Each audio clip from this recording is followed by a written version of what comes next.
12. The law of least effort. I. Guns, germs, and steel.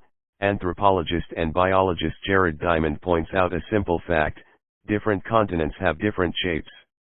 At first glance, this statement seems rather obvious and unimportant, but it turns out to have a profound impact on human behavior. The primary axis of the Americas runs from north to south. That is, the land mass of North and South America tends to be tall and thin rather than wide and fat. The same is generally true for Africa. Meanwhile, the land mass that makes up Europe, Asia, and the Middle East is the opposite.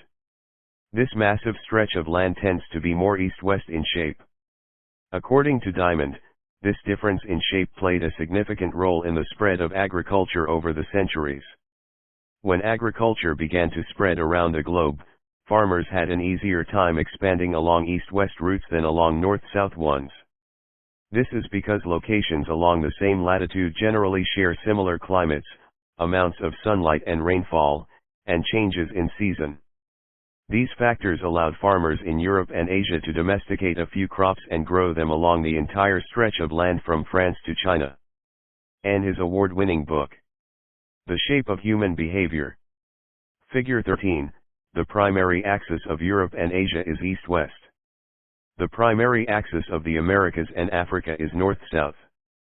This leads to a wider range of climates up and down the Americas than across Europe and Asia.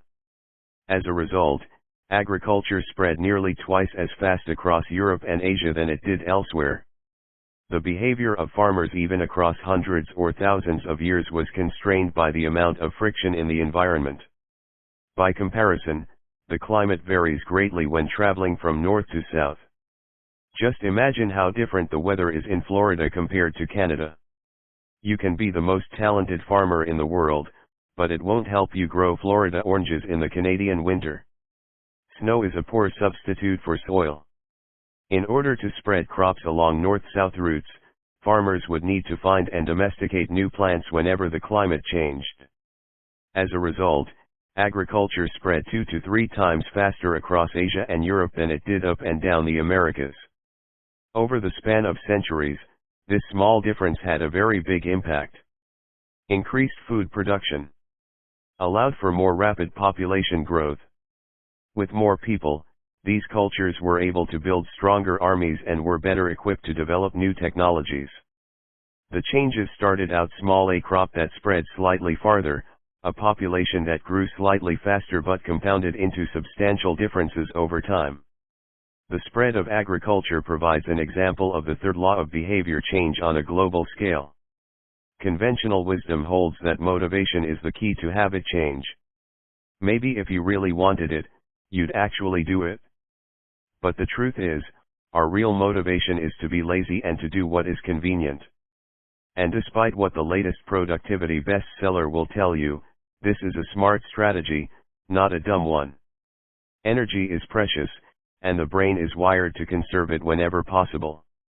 It is human nature to follow the law of least effort, which states that when deciding between two similar options, people will naturally gravitate toward the option that requires the least amount of work. For example, expanding your farm to the east where you can grow the same crops rather than heading north where the climate is different. Out of all the possible actions we could take, the one that is realized is the one that delivers the most value for the least effort. We are motivated to do what is easy. Every action requires a certain amount of energy. The more energy required, the less likely it is to occur. If your goal is to do 100 push-ups per day, that's a lot of energy. In the beginning, when you're motivated and excited, you can muster the strength to get started. But after a few days, such a massive effort feels exhausting. Meanwhile, sticking to the habit of doing 1 push-up per day requires almost no energy to get started. And the less energy a habit requires, the more likely it is to occur. Look at any behavior that fills up much of your life and you'll see that it can be performed with very low levels of motivation. Habits like scrolling on our phones, checking email, and watching television steal so much of our time because they can be performed almost without effort. They are remarkably convenient. In a sense, every habit is just an obstacle to getting what you really want. Dieting is an obstacle to getting fit. Meditation is an obstacle to feeling calm. Journaling is an obstacle to thinking clearly. You don't actually want the habit itself. What you really want is the outcome the habit delivers. The greater the obstacle that is, the more difficult the habit, the more friction there is between you and your desired end state. This is why it is crucial to make your habits so easy that you'll do them even when you don't feel like it. If you can make your good habits more convenient, you'll be more likely to follow through on them. But what about all the moments when we seem to do the opposite? If we're all so lazy, then how do you explain people accomplishing hard things like raising a child or starting a business or climbing Mount Everest? Certainly, you are capable of doing very hard things. The problem is that some days you feel like doing the hard work and some days you feel like giving in. On the tough days, it's crucial to have as many things working in your favor as possible so that you can overcome the challenges life naturally throws your way. The less friction you face, the easier it is for your stronger self to emerge. The idea behind Make It Easy is not to only do easy things. The idea is to make it as easy as possible in the moment to do things that pay off in the long run. How to achieve more with less effort? Imagine you are holding a garden hose that is bent in the middle. Some water can flow through, but not very much. If you want to increase the rate at which water passes through the hose, you have two options. The first option is to crank up the valve and force more water out. The second option is to simply remove the bend in the hose and let water flow through naturally. Trying to pump up your motivation to stick with a hard habit is like trying to force water through a bent hose. You can do it, but it requires a lot of effort and increases the tension in your life. Meanwhile, making your habits simple and easy is like removing the bend in the hose. Rather than trying to overcome the friction in your life, you reduce it. One of the most effective ways to reduce the friction associated with your habits is to practice environment design. In Chapter 6, we discussed environment design as a method for making cues more obvious, but you can also optimize your environment to make actions easier.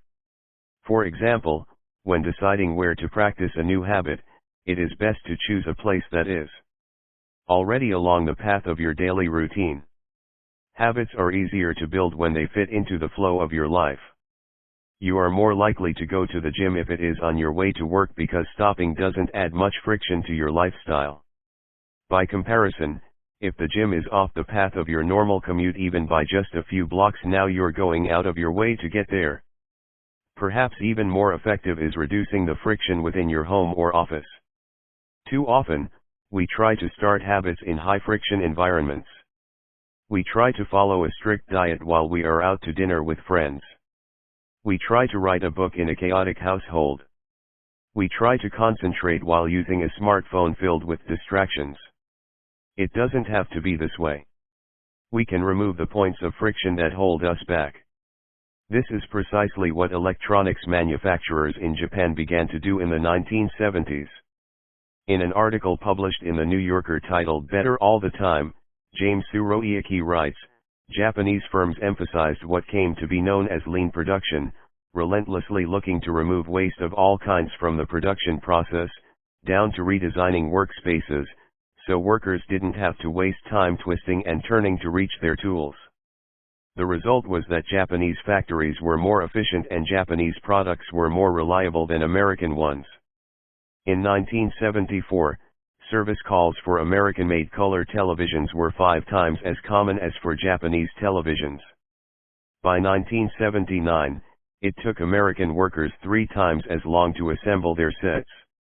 I like to refer to this strategy as addition by subtraction *. The Japanese companies looked for every point of friction in the manufacturing process and eliminated it. As they subtracted wasted effort, they added customers and revenue. Similarly, when we remove the points of friction that sap our time and energy, we can achieve more with less effort. This is one reason tidying up can feel so good. We are simultaneously moving forward and lightening the cognitive load our environment places on us. If you look at the most habit-forming products, you'll notice that one of the things these goods and services do best is remove little bits of friction from your life.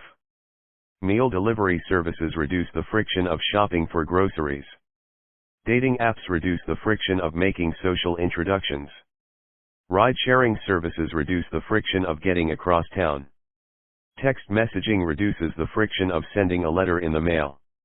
Like a Japanese television manufacturer redesigning their workspace to reduce wasted motion, successful companies design their products to automate, eliminate, or simplify as many steps as possible. They reduce the number of fields on each form. They pare down the number of clicks required to create an account. They deliver their products with easy-to-understand directions or ask their customers to make fewer choices. When the first voice-activated speakers were released, products like Google Home, Amazon Echo, and Apple HomePod, I asked a friend what he liked about the product he had purchased. He said it was just easier to say play some country music than to pull out his phone, open the music app, and pick a playlist. Of course, just a few years earlier, having unlimited access to music in your pocket was a remarkably frictionless behavior compared to driving to the store and buying a CD. Business is a never-ending quest to deliver the same result in an easier fashion.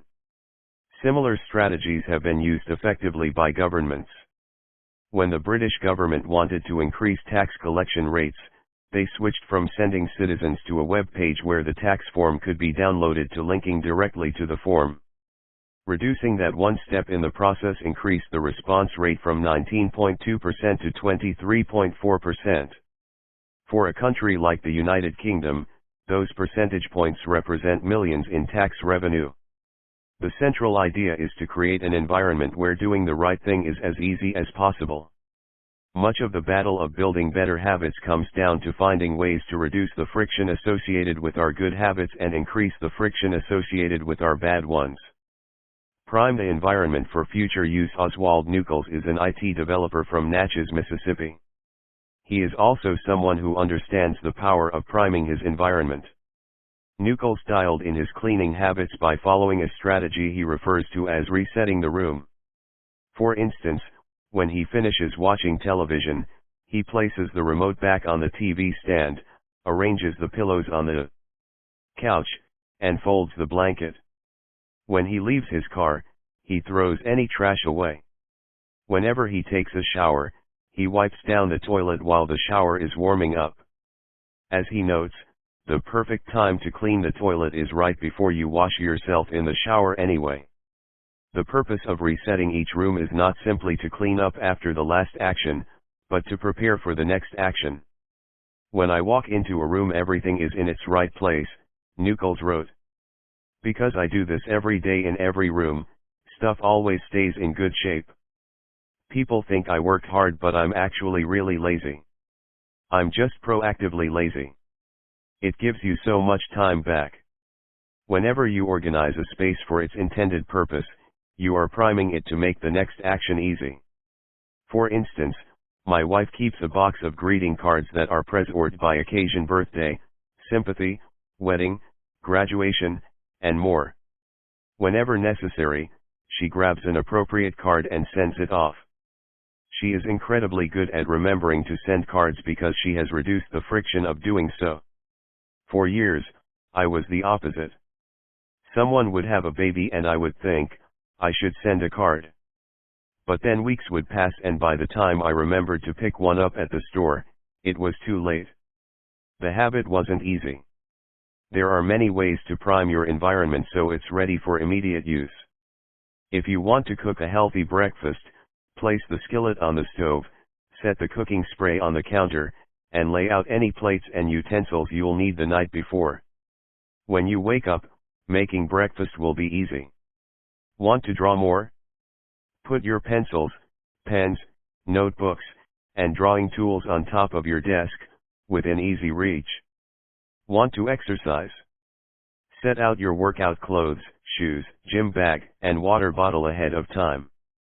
Want to improve your diet?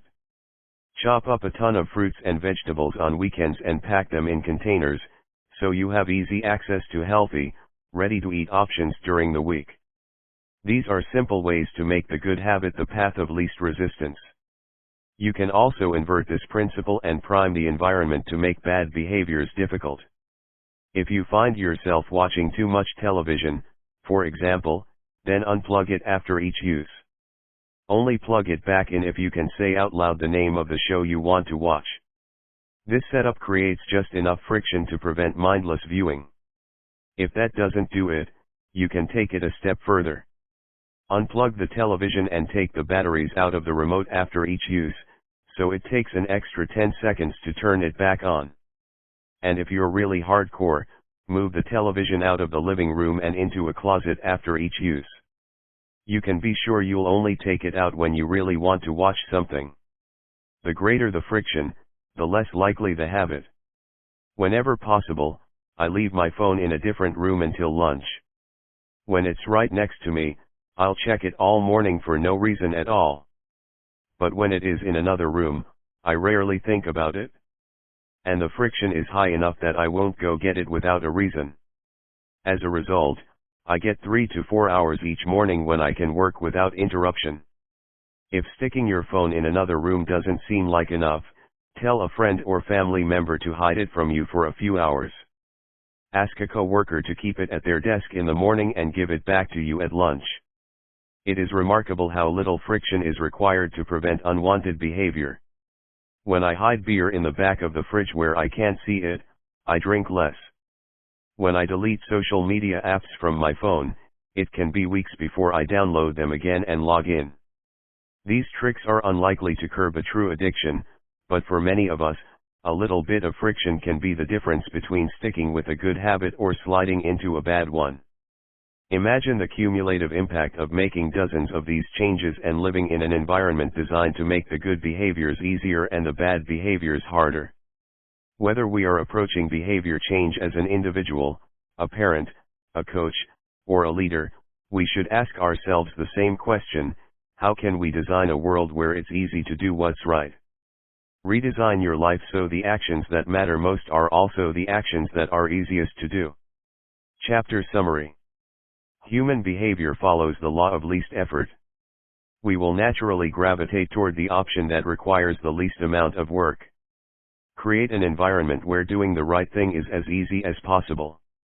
Reduce the friction associated with good behaviors. When friction is low, habits are easy. Increase the friction associated with bad behaviors. When friction is high, habits are difficult. Prime your environment to make future actions easier.